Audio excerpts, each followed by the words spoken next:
እዚህ ላይ የምትመለከቷት ግለሰብ የሁለት ልጆች እናት ነች። ልጆቿ ለምግብ እንጂ ለስራ አልደረሱም ነበር። ታዲያ ከዕለታት በአንድ ቀን ልጆቿ ራበኝ ይላሉ። ራበኝ ሲሏት ታዲያ እናት ነችና የምታበላቸው የምታለሳቸው ነገር ቢጠፋት የሰው ማሳ ትገባና 2 ራስ በቆሎ ትሰርቃለች። በዚህ ጊዜ ከነ በቆሎው እጅ ከፍንጅ ትያዝና አንድ ሰብአዊነት ካልፈጠረበት ፖሊስ እጅ ውስጥ ትወድቃለች።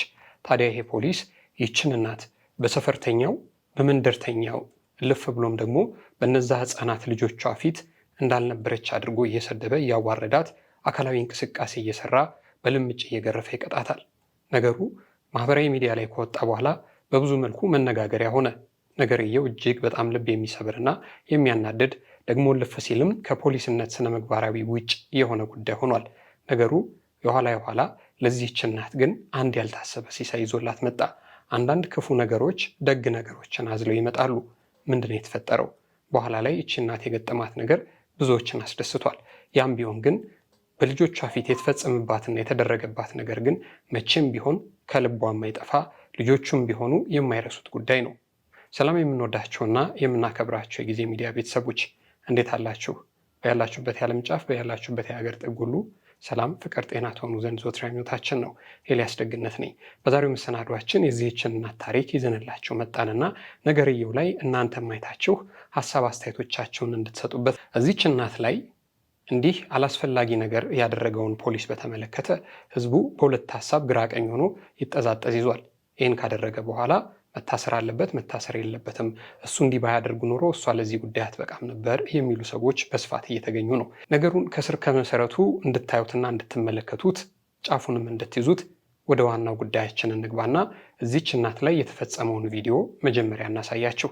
ከዛ በኋላ አስተያየቶቻችሁን ትሰጣላችሁ። አብራችሁን ቆዩ።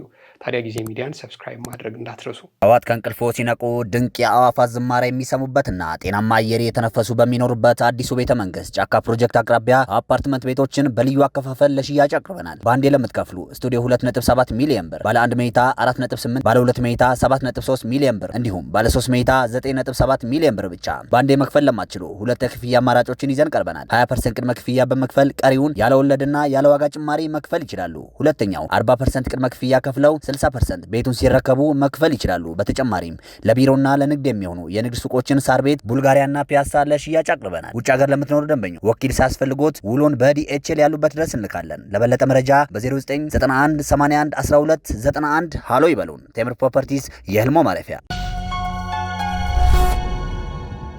ቆሎ ሀር ከለማኒ ቀወጥ ደብደብ ላሙ ሂናቱ ይሄድ lamu hinatu maate kar hatta kamach maal isa jisire rakko marakade oso ammo akkanatti boqqolo kanoli fuune wajir polisi sigeessine meeqa kasi murtaa beeta meeqa kasi murtaa yoo xiqqaate waggaa lamsi murtaa yoo xiqqaate amma achi hatta dafi deemish dafi deema malee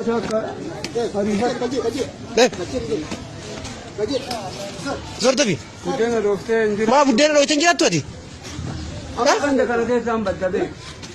Ganda kana keessaa si ariinaa ila sa'aatii as keessaa si baafne irraa ganda kana keessaa si agarre yoo atu barbaadde gandi biraa deematti malee asitti natti.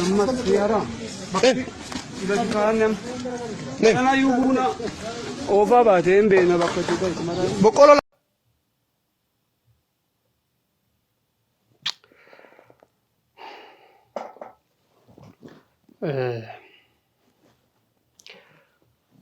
ቪዲዮ እንደተመለከታችሁት ነው። የያዘችው በቆሎ እንደው ማለት እዚህ ግባም እንደው የሚባል ደና ያፈራም በቆሎ እኮ አይመስልም። ታዲያ ይህንን በቆሎ ነው ሰረቀች ተብሎ እንደዚህ ፖሊስ ጣቢያ ውስጥ ግራቀኝ እያደረገ ሲያሰቃያት የነበረው። ጉዳዩን ግን እስኪ ከሱም ጋር ያደረገችውን ነገር በደንብ እንንገራቸው። በኦሮሚያ ክልል ባሌ ዞን ዶሎ መና ተብሎ በሚጠራ ወረዳ አንድ ከስነ ስርዓትም ከስነ ምግባርም ውጪ የሆነ ዘይን ሰይድ የተባለ የፖሊስ አባል በዚህች እናት ላይ እንዲህ ነው ተብሎ የማይነገር ተግባር መፈጸሙ ብዙዎችን አስቆጥቷል። ይህ ፖሊስነት ምን ማለት እንደሆነ ያልገባው ግለሰብ ይህችን እናት 2 ራስ በቆሎ ሰርቃለች በማለት የዋለ ያደረ ቂም ያለው ይመስል ይህችን እናት በህዝብ መሃል መሬት ላይ ያለ አቅሟ ስፖርት እንድትሰራና እየተንፏቀቀች ወዲህ ሄዳ ወዲያ እንድትመለስ እያደረገ ደግሞ ሌሎችም ከባባድ አካላዊ እንቅስቃሴዎችን እንድትሰራ ሲያስገድዳት ይታያል። እናትየው የታዘዘችውን አካላዊ እንቅስቃሴ ሴትነቷ ላይ እናትነቷ ላይ ደግሞ ያልበላ አንጀቷ ተደርቦበት እጅጉን ከብዷታል። እምቢኝ እንዳትለው ነገር ፖሊስ ተብየው ልምጭና ዱላ ጨብጦ ይጀልጣት ይዟል። ታዲያ ይህንን ፍራቻ እየተንቀጠቀጠች ፖሊስ ወይ ሐላትን ሁሉ ታደርጋለች። ፖሊስም እንደ አባቱ ገዳይ በቂም በቀል ስሜት ከመሬት ላይ አንስቶ እየወረወራት ተነሳው ስትል ወደ መሬት እያፈረጣት ጥያቄ ጠይቃታል። ሁለተኛ አልሰርቅም በይ ይላታል። እሷም እጆቿን ወደ ላይ ከፍ እያደረገች ሁለተኛ አልሰርቅም ትለዋለች። በደንብ አልሰርቅም ብለሽ ጩ ይላታል። እሷም መልሳ ሁለተኛ አልሰርቅም ትለዋለች። ፖሊሱም ገና ከጅምሩ ሊጠይቃት የሚገባውን ወሳኝ ጥያቄ እንዲህ ካሰቃያትና ካንገላታት በኋላ ለምን ሰረቅሽ ብሎ መጨረሻ አካባቢ ጠይቃታል። እሷም ተቸግሬ ነው ልጆችን የማበላው ስላጣው ሰረቅኩ ትለዋለች። ይህንን እየነገረችው እንኳን ሊያዝንላት ያልወደደው ፖሊስ በድጋሚ ከመሬት ላይ እየጎተተ በእርሱ ቤት ፍትህ ነው ማስተማር ነው ያለውን ቅጣት ይቀጣት ቀጠለ። የሰማይ አዕዋፋት ሁሉ የሚያርፉበት እግር የጣለው ነፋስ ያመጣው አንበሳ ሁሉ የሚበላው ጦጣና ዝንጀሮ ወንዝ ዳርቻ ሆነው እንዳሻቸው ለሚጫወቱበት ለሁለት ፍሬ በቆሎ ይህ ፖሊስ እዚች እናት ላይ ኢሰብአዊ በሆነ መልኩ ለዚያውም በልጆቿ ፊት በመንደርተኛ በሰፈርተኛው ሰው ሁሉ ፊት እናቲቱን እንዲያ ሌባ እያለ እያፌዘባት እያንከራተታት በዛ ሁሉ ሰው ፊት መሳቂያ መሳለቂያ ሲያደርጋት መታየቱ እጅጉን የሚያበግን ጉዳይ ነው። ይህች ምስኪን እናት የሁለት ልጆች እናት ናት። ልጆቹ ለምግብ እንጂ ለስራ አልደረሱም። አባታቸው በሕይወት የለም። ልጆቿም የአባት ፍቅር ምን ማለት እንደሆነ ጨርሶ አያውቁም። እናት ልጆቿን ለማሳደግ በጣም እንደተቸገረች ትናገራለች። የሰው ቤት ስራ እንኳን ለማግኘት ስለከበደኝ ልጆቼ ሲራቡ የሰው ማሳ ገብቼ 2 ራስ በቆሎ ሰብሬ ተያዝኩ ስትል ትናገራለች።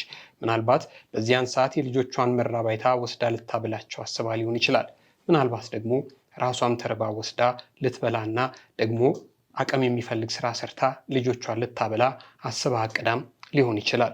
ታዲያ አንዳንድ መጥፎ አጋጣሚዎች መልካም እድል አዝለው ይመጣሉና ሰው የሚሸቱ የእናትነት ስሜቱ የገባቸው ሁሉ በአሁኑ ሰዓት እናቲቱ ያለችበትን ቦታ አጠያይቀው ካገኟት በኋላ ያደረጉላት ነገር እጅግ ልብን የሚያሞቅና ደስ የሚያሰኝ ነገር ሆኗል።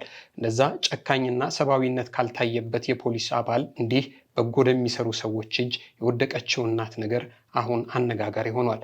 አሁን ደህና ነች። አሁን ያላሰበችው ነገር ገጥሟታል። ጥሩ ሁኔታ ላይ ትገኛለች።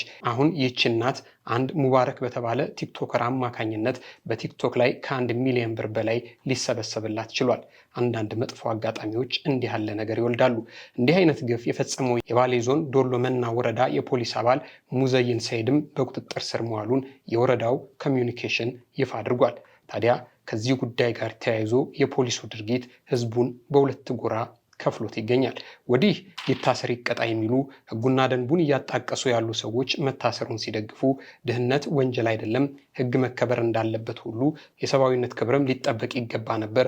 አንድ ሰው ህግ ጥሷል ቢባል እንኳን ማዋረድ፣ መደብደብ ወይም በህዝብ ፊት ማሳፈር ተገቢ አይደለም። ስለዚህ የሰራው ነገር ልክ አይደለም፣ መታሰሩ ልክ ነው የሚሉ ብዙ ናቸው። የህግ አስከባሪዎች ህግን ከማስከበር ጋር በተመሳሳይ የሰውን ክብርና መብት የመጠበቅ ኃላፊነት አለባቸው። በሌላ በኩል ማህበረሰቡ ለተቸገሩ ወገኖች የሚያሳየው መተሳሰብና ድጋፍ ከችግሩ ዘላቂ መፍትሄ አንዱ ነው። ይህ ጉዳይ የግለሰብ ጉዳይ ብቻ ሳይሆን ስለ ፍትህ፣ ስለ ሰብአዊነት ክብርና ስለ ማህበራዊ ኃላፊነት እንድናስብ የሚያስገድደን ነው የሚሉ አሉ። በሌላ መልኩ ደግሞ እባካችሁ ፖሊሱን አትውቀሱት፣ አትስደቡት፣ አትሰሩትም ወይንም እንዳታሳስሩት። ፈጣሪ የእሷን ህይወት የመቀየሪያ ተርኒንግ ፖይንት እና የስኬት መሰላል አድርጎት ሊሆን ይችላል። እንዲህ ያለው አጋጣሚ ከጌታ የተላከ ሆኖ እሱ ሰበብ የሆነ መልእክተኛ ነው። ክፉ መስሎ የመጣ መልካም ነገር፣ በመከራ ውስጥ የተደበቀ በረከት፣ ከክፉ ሁኔታ የተገኘ መልካም እድል ስለሆነ ፖሊሱ መታሰር የለበትም የሚሉም አሉ። እርግማን መስሎ በረከት ከውስጡ ይዞ የሚመጣ አጋጣሚ ነውና ይህንን አጋጣሚ እንዲፈጥር የተፈጠረው ደግሞ ይህ ፖሊስ ነው ይላሉ። የፖሊሱን ያልተገባ መጥፎ ድርጊት ለእሷ ጥሩ ነገር ይዞላት ይመጣ ዘንድ ፈጣሪ ልኮታልና ቶሎ ፍቱት፣ እሱ ዛሬ ባይከፋባት የተሰበሰበላት ብር ላይሰበሰብላት ይችል ነበር የሚሉ ብዙ ናቸው። ሌሎች ደግሞ እንዲህ ይላሉ። የሌላ ሀገር ተሞክሮ እያጣቀሱ ሲናገሩ በአንድ ሀገር አንድ ሱፐር ማርኬት ውስጥ አንዲት እናት ሰረቀች ተብላ ትያዝና ፖሊስ ይጠራባታል። ታዲያ ፖሊስም ይመጣና ለምንድን የሰረቅሽው ብሎ ሲጠይቃት ራበኝ፣ ልጆቼንም ራባቸው ብላ ለፖሊሶቹ ትናገራለች። ፖሊሶቹም ታዲያ ከራሳቸው ኪስ ያወጡና መኪናቸውን ሙሉ ዕቃ ገዝተው ቤቷ ድረስ ያደርሷታል። ፖሊስነት እንደዚህ ነው። ይህ ታሪክ ለብዙዎቻችን ማስተማሪያ ነው ይላሉ።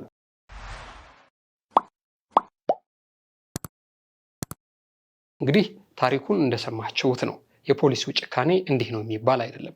አሁን ማህበራዊ ሚዲያ ላይ ነገሩ አነጋጋሪ የሆነው ይሄ ፖሊስ እቺ እናት ላይ ባይከፋባት ኖሮ ዛሬ የመጣላት አጋጣሚ አይመጣም ነበረ እያሉ ከዚህ ቀደም የተከሰቱ አንዳንድ ሁኔታዎችንም እያነሱ እያጣቀሱ ሀሳብ አስተያየት የሚሰጡ አሉ።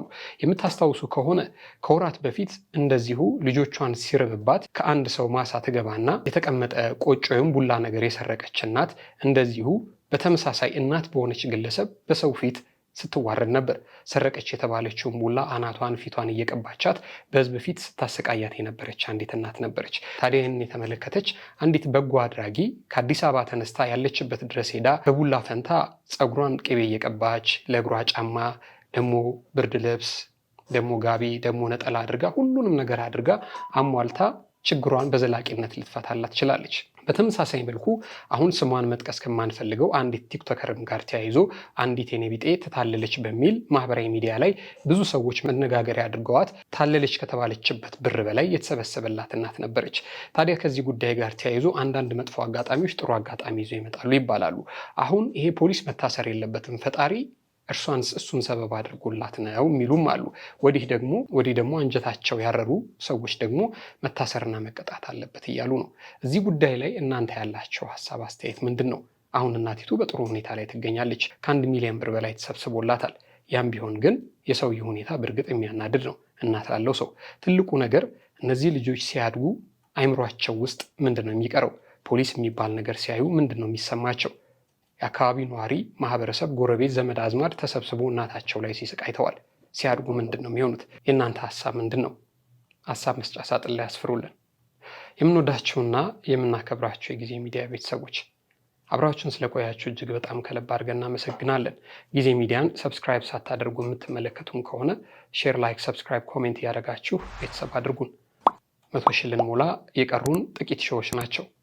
ለ100 ሺህ እንድንደርስ እንድትደግፉን በትህትና እንጠይቃለን። ጠዋት ከእንቅልፎ ሲነቁ ድንቅ የአዕዋፋት ዝማሬ የሚሰሙበትና ጤናማ አየር የተነፈሱ በሚኖሩበት አዲሱ ቤተ መንግስት ጫካ ፕሮጀክት አቅራቢያ አፓርትመንት ቤቶችን በልዩ አከፋፈል ለሽያጭ አቅርበናል። በአንዴ ለምትከፍሉ ስቱዲዮ 2.7 ሚሊዮን ብር፣ ባለ 1 መኝታ 4.8፣ ባለ 2 መኝታ 7.3 ሚሊዮን ብር እንዲሁም ባለ 3 መኝታ 9.7 ሚሊዮን ብር ብቻ። በአንዴ መክፈል ለማትችሉ ሁለት የክፍያ አማራጮችን ይዘን ቀርበናል። 20% ቅድመ ክፍያ በመክፈል ቀሪውን ያለ ወለድና ያለ ዋጋ ጭማሪ መክፈል ይችላሉ። ሁለተኛው 40% ቅድመ ክፍያ ከፍለው 60% ቤቱን ሲረከቡ መክፈል ይችላሉ። በተጨማሪም ለቢሮና ለንግድ የሚሆኑ የንግድ ሱቆችን ሳር ቤት፣ ቡልጋሪያና ፒያሳ ለሽያጭ አቅርበናል። ውጭ ሀገር ለምትኖሩ ደንበኞች ወኪል ሳያስፈልጎት ውሎን በዲኤችኤል ያሉበት ድረስ እንልካለን። ለበለጠ መረጃ በ0991 81 12 91 ሃሎ ይበሉን። ቴምር ፕሮፐርቲስ የህልሞ ማረፊያ